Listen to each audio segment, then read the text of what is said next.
Le coup d'envoi de cette rencontre, le rebond attendu bien sûr par tous les supporters nantais de la H Arena, à nouveau rempli à ras-bord. Nantes battu et éliminé de la Coupe d'Europe par Berlin mardi dernier, veut son rebond aujourd'hui en championnat face à Chambéry. Attention parce que les Chambériens s'avancent avec énormément d'ambition. Eux aussi visent une place en Coupe d'Europe pour la saison prochaine. Dans le groupe, éventuellement Antoine Tissot, qu'on a vu par le passé également occuper ce poste d'arrière. Voilà, sa première tentative à Noah Trémé, la première parade. Et dans l'équipe de départ aujourd'hui, Aymeric Mine, la passe sautée. Ça s'est bien joué pour Théo à planche de bouge.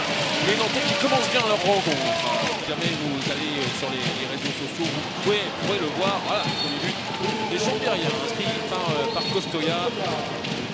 Exceptionnel vraiment du public nantais derrière l'engagement rapide et Jérémy Toto bien servi par Aymeric Mine qui a envie de mettre de la vitesse sur le banc. Costoya passé par Jérémy Toto derrière. Il y a le rebond et le petit Chabala très intelligent signé Keïdo Traoré.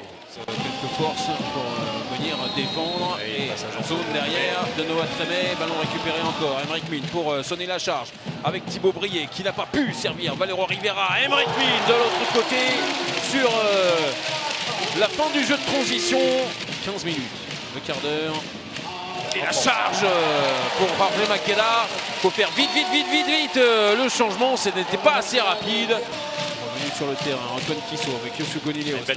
Ça aussi, c'est bien joué avec Arthur Anquetil. Multiples feintes. Il reste 20 secondes à jouer. Les Chambériens qui vont essayer d'aller au bout de la possession. Ouais, 20 secondes encore à jouer avec Lucas Vallet qui essaie en tout cas d'y aller tout seul, de se frayer un chemin. Mais c'est pas le plus facile dans la... Non, mais il était passé, hein, il était passé. Bien. Bon. Voilà, avec la parade de Nacho Biosca. Attention à cette fin de première période. On va en rester là malgré une dernière tentative du gardien espagnol qui va passer au-dessus. De toute façon, la sirène avait retenti. On a eu beaucoup de belles choses, beaucoup de mouvements, beaucoup d'activités de tous les côtés dans cette première période. Les Nantais sont devant, ils mènent 15-13. C'était sur un appui. Parti à l'aventure derrière le but exceptionnel. Les Chambériens ont tout de suite été dans la rencontre.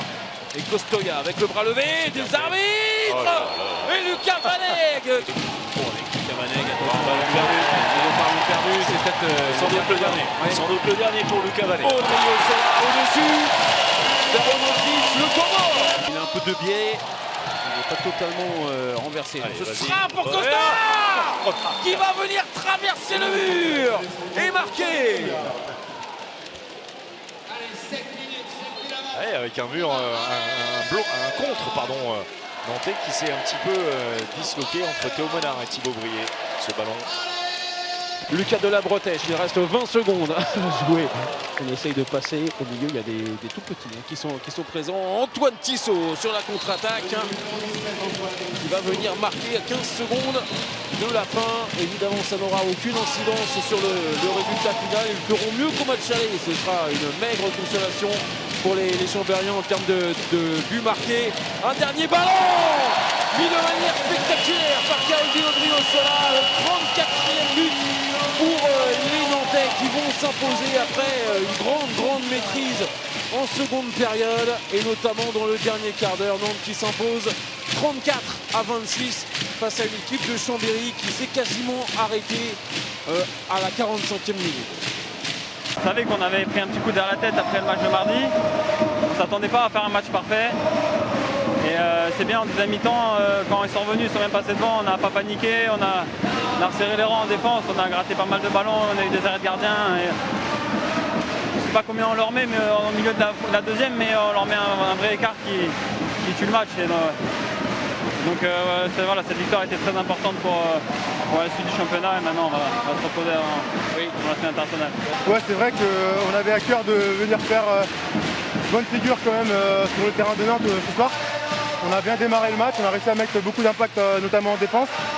Et voilà, après on a vu qu'on a analysé en tout cas à la mi-temps qu'on perdait 11-3 sur les contre-attaques. C'est nous, on leur a donné beaucoup de ballons et il leur a fallu 5 minutes de gros trous en deuxième période pour pouvoir faire l'écart.